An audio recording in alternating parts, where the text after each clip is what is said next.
Good afternoon, everyone, respected teacher and my juniors and my batchmates. आज का हम लोग का टॉपिक है case study on mud house.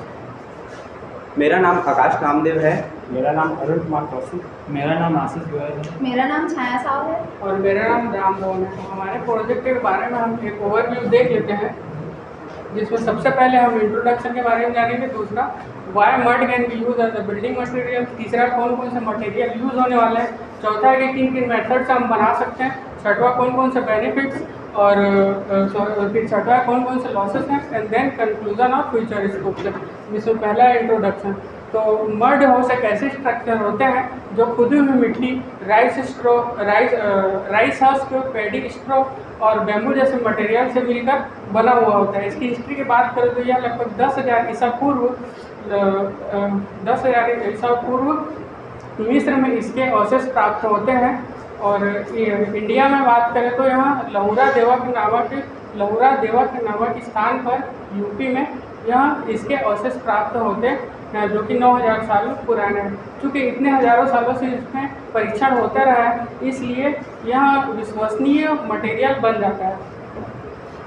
ठीक है, आज के समय में जहाँ हमारे पास बहुत सारे वेस्टर्न मटेरियल्स हैं, लेकिन फिर भी हम मड स्ट्रक्चर से मड से स्ट्रक्चर बनाने की बात कर रहे हैं, जिससे यहाँ प्रश्न हमारे दिमाग में उठता है कि why mud can be use as a building material. तो कुछ पॉइंट्स हैं जिससे हम बता सकते हैं, जिसमें पहला है एनर्जी कंजप्शन, दूसरा रिसाइकल, तीसरा अबंडेंस और हाउसिंग डिमांड, जो कि आगे चलकर हम डिस्कस करेंगे। पहला है एनर्जी कंजप्शन। एनर्जी कंजप्शन कहने का अर्थ है कि फॉसल फ्यूल का कम यूज़ करना। जो वेस्टर्न मटेरियल्स हैं, वो वेस्टर्न मटेरियल्स के मुकाबले मड हाउस में कम फॉसल फ्यूल का यूज़ होगा। फिर है रिसाइकल, जैसे कि लकड़ी जैसे मटेरियल का हम रिफर्बिश करके रीयूज़ कर सकते हैं, और पेंट और वार्निश जैसे मटेरियल का हम कम यूज़ कर सकते हैं, यानी कि रिड्यूस कर सकते हैं। और प्लास्टिक और शीशे जैसे ग्लास का हम रिसाइकल कर सकते हैं। एबंडेंस, क्योंकि सॉइल का फॉर्मेशन हर समय लगभग हर जगह होते रहता है, इसलिए यहाँ इजीली अवेलेबल होता है। हाउसिंग डिमांड, आज के समय में जैसे जनसंख्या बढ़ती जा रही है, वैसे ही हाउसिंग डिमांड भी बढ़ता जा रहा है और कॉस्ट भी अधिक होता जा रहा है, जहाँ हमारा मड हाउस एक अफोर्डेबल प्राइस पर यूज़ हो सकता है। आगे के लिए मैं अरुण को बुलाना चाहूँगा। तो अब हम देखेंगे कि मड हाउस में कौन कौन से मटेरियल यूज होते हैं। पहला है कि क्ले एक फाइन ग्रेडेड सॉइल है, जिसका जो नम होने पर किसी भी आकार में ढाला जा सकता है तथा जब सुखाने पर वो सख्त हो जाता है, जिसके कारण इसका उपयोग विभिन्न निर्माण कार्यों में किया जाता है, जैसे कि ईंट बनाने और मिट्टी के बर्तन बनाने के। दूसरा फाइन एग्रीगेट वो एग्रीगेट है जो 4.5 mm से कम के साइज़ के होता है, और ये इसमें सैंड आते हैं। तीसरा है पैडी स्ट्रॉ और राइसर। धान के दो अलग अलग उत्पाद है। पैडी स्ट्रॉ धान के कटने के बाद बची हुई डंठल है। राइसर धान के छिलके को चावल से अलग होता है, इसके कहते हैं। बैम्बू एक ग्रीन स्टिक, बैम्बू का ग्रीन स्टिक के नाम से जानते हैं, या फाइबर या ऑर्गेनिक फाइबर के लिए अच्छा उपयोग आता है। तीसरा है पाउडर। चौथा है काउडंग एक ऑर्गेनिक वेस्ट है जो हम एक एनिमल वेस्ट से प्राप्त होता है। और मड हाउस में हम एक्स्ट्रा मटेरियल कौन से एक्स्ट्रा मटेरियल यूज़ करते हैं, उसे देखते हैं। पहला है सीमेंट एक बाइंडिंग मटेरियल के रूप में उपयोग किया जाता है। जिससे हम सैंड से फाइन एग्रीगेट बाइंड करने के लिए उपयोग करते हैं। दूसरा है कोर्स एग्रीगेट 4.575 mm के ऊपर के एग्रीगेट की कहती है। इसमें बजरी टूटे पत्थर के टुकड़े आते हैं। तीसरा स्टील एक प्रमुख धातु है, जिसका उपयोग हम विभिन्न निर्माण कार्यों के लिए करते हैं, जैसे उद्योग, निर्माण और इंजीनियरिंग के लिए। चौथा है क्ले रूफ टाइल्स पारंपरिक छत को ढकने के लिए पारंपरिक रूफ टाइल्स, जिसका निर्माण मिट्टी या मिट्टी के मिश्रण से किया जाता है। यह इसे बारीक तरह से किया जाता है तथा इसे दबाने से यह सख्त बनते हैं। आगे के एक्सप्लेनेशन के मैं आपको बताना चाहूँगा।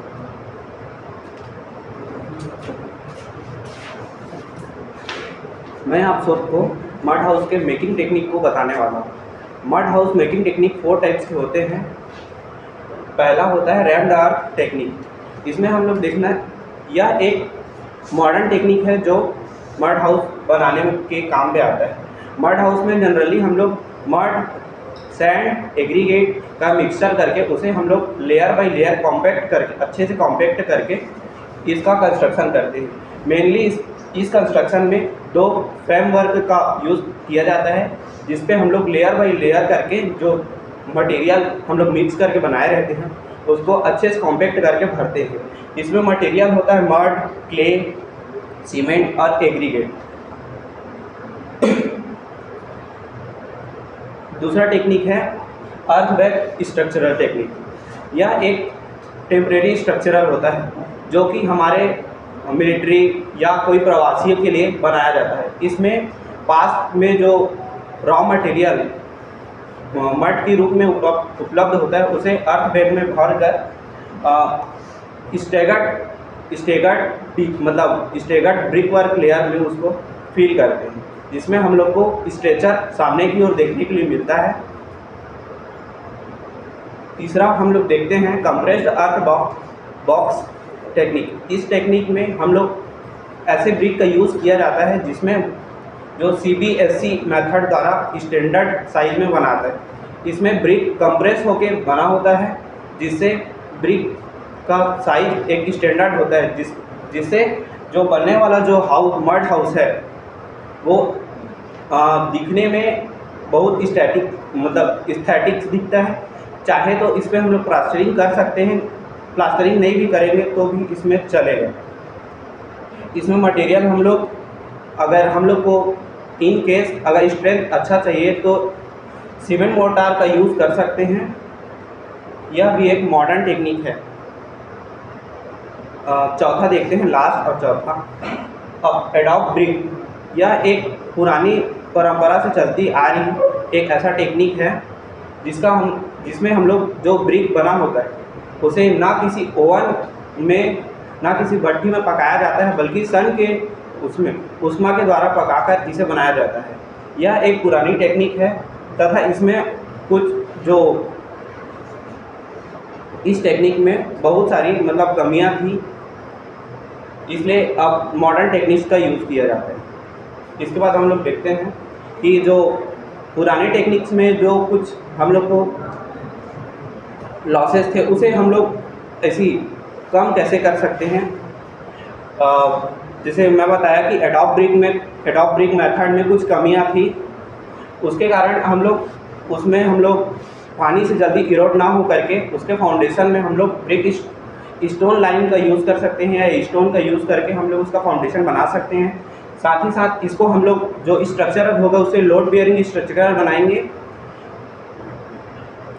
साथ ही साथ इसमें फ्लोरिंग के लिए हम लोग जनरली मड के साथ साथ टेराकोटा टाइल्स का यूज़ के साथ साथ तराजो फ्लोरिंग भी कर सकते हैं।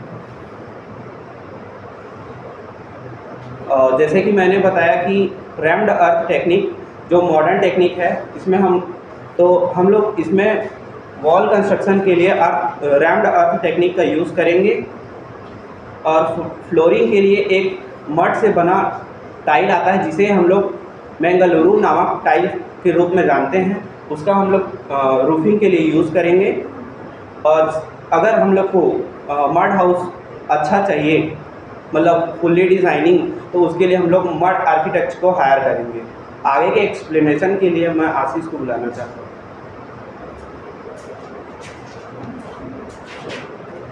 मड हाउस में क्या क्या बेनिफिट हो सकते हैं, आइए देखते हैं।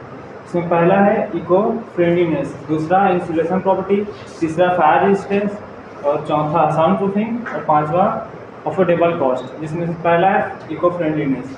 सॉइल एक प्राकृतिक मटेरियल है और इसके मैन्युफैक्चरिंग और ट्रांसपोर्टिंग में एक्स्ट्रा एनर्जी नहीं लगता।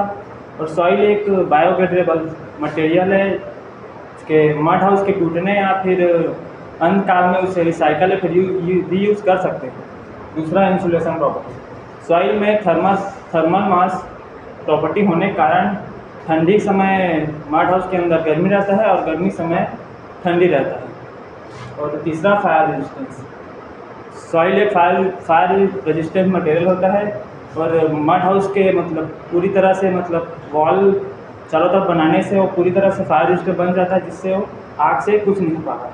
और चौथा, sound proofing. Mud house soil एक साउंड प्रूफिंग मटेरियल है और वॉल के थिकनेस और डेंसिटी के ज़्यादा होने से उसमें एक प्राकृतिक अवरोध प्रदान करता है, जिससे साउंड अंदर नहीं जा पाता। पांचवा, अफोर्डेबल कॉस्ट। बाकी बिल्डिंग के मुकाबले मड हाउस एक सस्ता, एक सुंदर हाउस है। इसमें बाकी बिल्डिंग के जैसे मटेरियल इसमें नहीं यूज होते, जैसे कि स्टील, सीमेंट आदि, जिसके कारण ये सस्ता पड़ता है। मड हाउस में क्या क्या लॉसेस हो सकते हैं देखते हैं। पहला, मेजर लॉसेस, जिसमें पहला है Erode easily by water. Mud house ज़्यादा पानी के संपर्क में, जैसे कि मौसम के ख़राब होने से रन ऑफ या फिर रनफॉल ज़्यादा होने से वो इजीली इरोड हो जाता है, मतलब ढहने लगता है, फिर बहने लगता है। और दूसरा, लो टेंसाइल एंड शियर स्ट्रेंथ। बाकी बिल्डिंग के मुकाबले मड हाउस में टेंसाइल एंड शियर स्ट्रेंथ कम होता है। इसमें हेवी रूफिंग करना थोड़ा कठिन जाता है। Minor losses, required regular maintenance. ये बाकी बिल्डिंग की तरह मतलब मजबूत नहीं रहता है, इसमें आसानी से क्रैक्स आ जाते हैं, आसानी से प्लास्टर निकलने लगते हैं। इसमें पेंटिंग की आवश्यकता ज़्यादा पड़ती है। और लास्ट, रिक्वायर्ड स्किल्ड लेबर। पहले ज़माने में मतलब मड हाउस बहुत यूज़ होता था, अब कम होता है, इसलिए इसमें मतलब स्किल्ड लेबर की ज़रूरत इसलिए पड़ती है क्योंकि आजकल ज़्यादातर कंक्रीट RCC स्ट्रक्चर बना रहे हैं, इसलिए मतलब ज़्यादातर यही फोकस कर रहे हैं कि कंक्रीट और RCC बिल्डिंग बना रहे हैं, इसलिए स्किल्ड लेबर आजकल इसमें नहीं मिल पाता। आगे के लिए मैं छाया को बताना चाहूँगा। तो मैं आप सबको एक मॉडर्न टेक्निक का बताऊंगी जिससे हम लोग मड हाउस बना सकते हैं। जैसे कि आशीष ने बताया, तो वो पुराने ज़माने पर जो नॉर्मल मड हाउस बनते थे उससे हम लोग को क्या क्या लॉसेज होते थे उसके बारे में बताया। तो अब मैं आपको बताऊंगी एक मॉडर्न मड हाउस कैसे बनाया जाए जिससे हम लोग को वो लॉसेज है वो दूर हो सके और हम आज के ज़माने में भी वैसे घर पर रह सकें। तो इसके लिए रैम्ड अर्थ हाउस कंस्ट्रक्शन प्रोसेस को मैं बताऊंगी। आकाश ने 2 टाइप का कंस्ट्रक्शन प्रोसेस बताया था, एक तो कंप्रेस्ड अर्थ ब्लॉक, उससे भी हम कंस्ट्रक्शन कर सकते हैं, और एक रैम्ड अर्थ टेक्निक। ये दोनों टेक्निक जो है वो आजकल के मॉडर्न टेक्निक है। तो उसमें से हमने एक को फोकस किया है, वो है रैम्ड अर्थ टेक्निक, जिससे हम घर कैसे बनता है उसको जानेंगे। तो सबसे पहले इस पर क्या क्या मटेरियल्स यूज़ होंगे। तो इस पर हम लोग क्ले को यूज़ करेंगे, एग्रीगेट, सीमेंट, सैंड और RCC रेनफोर्समेंट में हम या तो अपना ग्रीन स्टील, जैसे बैम्बू को हम ग्रीन स्टील बोलते हैं, उसका यूज़ कर सकते हैं और उसके साथ साथ स्टील का भी यूज़ कर सकते हैं। तो उसके बाद हम जानते हैं इस पर जो होता है ये सब मटेरियल का जो रेशियो होता है, किसी भी स्ट्रक्चर को बनाने के लिए एक निश्चित रेशियो का ही हम उपयोग करते हैं ताकि स्ट्रेंथ हमको अच्छा मिल सके।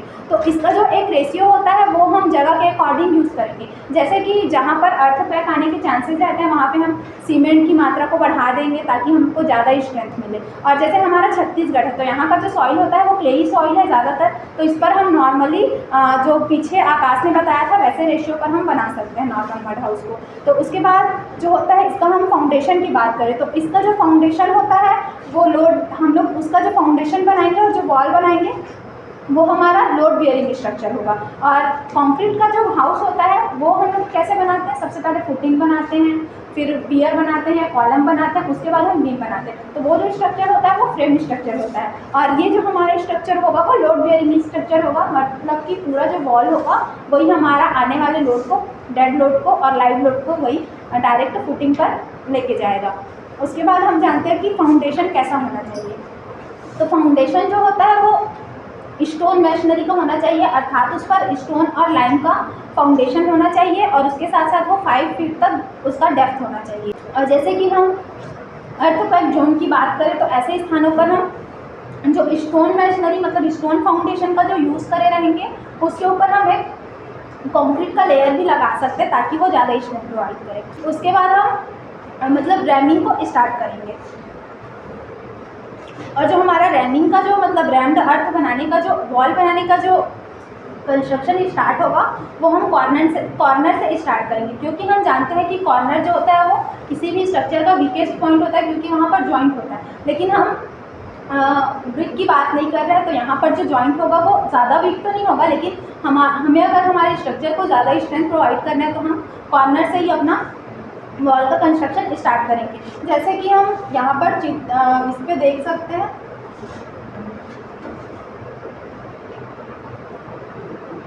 यहाँ पर देख सकते हैं कॉर्नर से स्टार्ट हुआ है, फिर बीच बीच में बना है और उसके बाद फिर ऐसे करके हम धीरे धीरे पूरे वॉल को कवर करेंगे। तो इसके लिए सबसे पहले हम जिस जगह का हमको वॉल बनाना है वहाँ पर उसका एक्सकेवेशन करेंगे और मिट्टी को निकालेंगे। और मिट्टी को निकाल कर हम यहाँ तो उसका दो प्रकार का यूज़ कर सकते हैं। अगर वहाँ की मिट्टी अच्छी है, अच्छा स्ट्रेंथ के साथ है वहाँ की मिट्टी, तो वहाँ की मिट्टी को ही हम मटेरियल के रूप में यूज़ कर सकते हैं। और या तो वहाँ की मिट्टी अगर लूज सॉइल है तो हम बाद में उसको बैक फिलिंग के लिए यूज़ करेंगे। तो उसके बाद सबसे पहले हमारा एक्सकेवेशन आएगा, उसके बाद मेकिंग फाउंडेशन। तो फाउंडेशन बनाएंगे तो हमारा वही पहले मैंने बताया कि हम स्टोन का यूज़ करेंगे, स्टोन लाइन का यूज़ करेंगे फाउंडेशन बनाने के लिए। फाउंडेशन बनने के बाद हम फ्रेमवर्क लगाएंगे, और जो फ्रेमवर्क रहता है वो पहले से बनाया गया एक मतलब फ्रेम रहता है जो मतलब स्किल्ड लेबर लोग बनाए रहते हैं। और वो जो होता है वो या तो हमारा इसका हो सकता है, प्लाई का हो सकता है, या तो हमारा वो स्टील का हो सकता है। लेकिन हमको अफोर्डेबल जो है वो प्लाई का बनता है, ज़्यादातर हमें प्लाई का ही वो दिखाई देता है। उसके बाद फिर हम मिक्सचर को प्रिपेयर करेंगे हमारा रेशियो के अकॉर्डिंग, वहाँ की सॉइल के अकॉर्डिंग। हम सीमेंट और सैंड को मिलाकर हम उसका एक निश्चित अनुपात का हम मिक्सचर बनाएंगे। उसके बाद उस मिक्सचर को लेयर बाय लेयर हम उस फ्रेम के अंदर भरते जाएंगे। तो हमारा जो एक लेयर होगा वो 15 सेंटीमीटर अगर लंबा हो गया, उसके बाद हम उसे अच्छे से कॉम्पैक्ट करेंगे। इसी तरीके से हम लेयर बाय लेयर उसको कॉम्पैक्ट करते जाएंगे और पूरा ऊपर तक हम भरेंगे। और उसके बाद फिर अच्छे से कॉम्पैक्ट करके हमारा सूखने का वेट करेंगे, और सूखने के बाद हमें इस तरीके से एक वॉल प्राप्त होगा। उसके बाद फिर हम रूफिंग प्रोसेस जानते हैं। तो हम रूफिंग दो तरीके से कर सकते हैं, या तो वही मैंगलुरु टाइल का उपयोग करके हम जो नॉर्मल खप्पर का जो छत दिखता है वैसा भी हम रूफिंग कर सकते हैं। लेकिन हमें अगर मल्टी स्टोरी बनाना है तो उस केस में हमें, या फिर अच्छा दिखाना है तो उस केस में हमें मड स्लैब का फ्लोरिंग करना होगा। तो मैं आप सबको मड स्लैब का फ्लोरिंग कैसे करेंगे उसको बताऊंगी। तो उसके लिए फ्रेम कंस्ट्रक्शन, सबसे पहले हमको फ्रेम कंस्ट्रक्शन करना होगा। ये तो जाहिर सी बात है, किसी भी, या तो हम कॉन्क्रीट का भी घर बनाए तो भी हमें एक फ्रेम की ज़रूरत पड़ती है आगे स्लैब कास्टिंग के लिए। तो सबसे पहले हम फ्रेम करेंगे ताकि हम जो भी मटेरियल डालें या जो भी करें वो उसको पकड़ के रख सके। उसके बाद covering the frame. Covering frame का अर्थ है कि हम जो नॉर्मल बिल्डिंग में जो स्टील का जो वो बिछाते हैं, स्टील का जो फ्रेम बना के बिछाते हैं स्लैब के ऊपर, उसी की बात चल रही है। लेकिन यहाँ पे हम दो तरीके का यूज़ कर सकते हैं। अगर हमको अच्छा स्ट्रेंथ चाहिए तो हम स्टील का ही यूज़ कर सकते हैं, लेकिन ये बात हमें ध्यान देना पड़ेगा कि हमें स्टील का कम मात्रा में यूज़ करना है, क्योंकि हम जानते हैं कि ये कंक्रीट की अपेक्षाकृत कहीं ना कहीं थोड़ा कम स्ट्रेंथ देता है। और उसके साथ साथ हम बैम्बू का भी यूज़ कर सकते हैं। और उसके बाद फिर मड का मिक्सचर तैयार करेंगे। तो मिक्सचर में हम या तो नॉर्मली जैसे कंक्रीट मतलब जैसे मड कंक्रीट बनाते हैं वैसा मिक्सचर तैयार कर सकते हैं, या तो उस पर हम स्टील का फाइबर का जो पतला पतला वो आता है, मतलब फाइबर आता है पतला पतला, उसका भी हम यूज़ कर सकते हैं ताकि हमें बॉन्डिंग अच्छा मिले। उसके बाद फिर टैचिंग, मतलब उसके अंदर फिर उसको डालेंगे और अच्छे से टैचिंग करेंगे। उसके बाद फिर क्यूरिंग। टैचिंग करने के बाद हम उसका क्यूरिंग करेंगे जब तक वो अच्छे से स्ट्रेंथ जब तक प्रोवाइड नहीं हो जाता, 2 से 3 दिन तक हमें उसे सूखने नहीं देना और क्यूरिंग करते रहना। उसके बाद फिनिशिंग टच, जब हमारा जो वो स्ट्रक्चर है सूख जाएगा, उसके बाद हम एक चीज़ और कर सकते हैं फिनिशिंग में। या तो हमें पता है कि मड कहीं ना कहीं वीक, मतलब वो होता है डैम्पनेस ज़्यादा देता है, इसीलिए हम ऊपर पे एक ना वाटर प्रूफ कोटिंग कर सकते हैं और उसके साथ साथ उसी तरीके से फिनिशिंग कर सकते हैं। या ऊपर पे सस्ता आता है हमारा मड टाइप, उसका भी यूज़ कर सकते हैं हम अच्छा दिखाने के लिए। उसके बाद मेंटेनेंस तो ये हमेशा चलते रहेगा रेगुलर जब तक आप मड हाउस पे रहोगे। उसके बाद टाइल फ्लोरिंग। अब हमारा रूफिंग हो गया, उसके बाद हम टाइल फ्लोरिंग करेंगे। तो उसके लिए हम प्रिपेयर करेंगे अपने जगह को, जिस स्थान पर हमें फ्लोरिंग करना है उसके लिए हमें सबसे पहले वहाँ पर की साफ़ सफाई करनी पड़ेगी। उसके बाद फिर मिक्सिंग मड, फिर जो भी मड का हम यूज़ करेंगे उसको पहले मिक्स करेंगे। हम अच्छी स्ट्रेंथ के लिए पहले एक मड का लेयर डाल सकते हैं ताकि हमें स्ट्रेंथ ज़्यादा मिले। उसके बाद फिर टाइल इंस्टॉलेशन जैसे नॉर्मल बिल्डिंग में किया जाता है उसी तरीके से ही हम करेंगे। और जैसे उसमें हम लोग मोर्टार का यूज़ करते हैं, सीमेंट मोर्टार का, तो उसकी जगह पे यहाँ पे हम मड मोर्टार का यूज़ करेंगे। उसके बाद फिर ग्राउटिंग जो बीच में गैप बच जाया रहता है दो टाइल्स के बीच में, उसको कवर करना ही हमारा ग्राउटिंग कहलाता है। तो इसके लिए हम या तो अच्छा दिखाने के लिए वाइट सीमेंट का यूज़ कर सकते हैं, या तो हम मड मोर्टार का ही मतलब मड का और सीमेंट को मिलाकर घोल बनाकर हम यूज़ कर सकते हैं। उसके बाद फिर ड्राइंग एंड सीलिंग, उसका ड्राई होने का वेट करेंगे, उसके बाद सीलिंग करेंगे। उसके बाद मेंटेनेंस, इसका भी मेंटेनेंस जब तक हम उस घर का यूज़ करेंगे तब तक तो बीच बीच में मेंटेनेंस करना पड़ेगा। जैसे कहीं पर फिर मिट्टी मतलब या निकल गया उसको फिर से डालो, ऐसा करके मेंटेनेंस तो उसका रेगुलर होते रहेगा। उसके बाद हम इसका मतलब मड हाउस हमारा जो प्रोजेक्ट है या हमारा जो केस स्टडी है उसका क्या कंक्लूज़न निकलता है और फ्यूचर में क्या स्कोप निकलता है। तो कंक्लूज़न तो यही है कि हम इतना जो स्लाइड देखे उससे हमें तो ये पता चलता है कि मड एक स्टेबलाइज मटेरियल है, मतलब उसकी स्टेबिलिटी भी अच्छी खासी होती है जिससे हम उसका यूज़ कर सकते हैं और ट्रांसपोर्टेशन में ईजी होता है। मतलब हम आसपास की मिट्टी जहाँ पर हमें पता है स्ट्रेंथ अच्छा है वहाँ से मंगा सकते हैं। जैसे दूसरे मटेरियल जैसे सीमेंट को या फिर सैंड को मंगाने के लिए एक प्रॉपर जगह ही होता है, दूर जाना पड़ता है, इससे ये ज़्यादा पास ही पड़ता है। उसके साथ साथ रीयूजेबल, ये तो सबसे बड़ा प्रॉफिट है मड का कि हम इसका रीयूजेबल कर सकते हैं। उसके बाद फिर हम आज की जनरेशन में जान रहे हैं, मतलब हमारा जो हम देख रहे हैं कि जनरेशन इतनी जल्दी आगे बढ़ रहा है और उसके साथ साथ घर की भी डिमांड ज़्यादा हो रही है। ऐसे में हमें मड हाउस बनाना एक चैलेंजिंग लगता है, लेकिन हम इस जो पीपीटी है या इस मड हाउस केस स्टडी के उसके माध्यम से हम आप सबको यही बताना चाह रहे हैं कि उतना भी चैलेंजिंग नहीं है अगर हम ये बनाना चाहें तो। उसके साथ साथ इसका फ्यूचर स्कोप ये भी है कि हम अपने पास्ट को फ्यूचर से जोड़ने का एक बहुत बड़ा ये मार्ग बन सकता है, जिससे आजकल की जनरेशन को ये पता चले कि हमारे पूर्वज जो रहा करते थे वो किस तरीके से मतलब माहौल में रहा करते थे। इससे भी हमें इस मड हाउस के ज़रिए हम ये भी लोगों को फील करा सकते हैं। Thank you.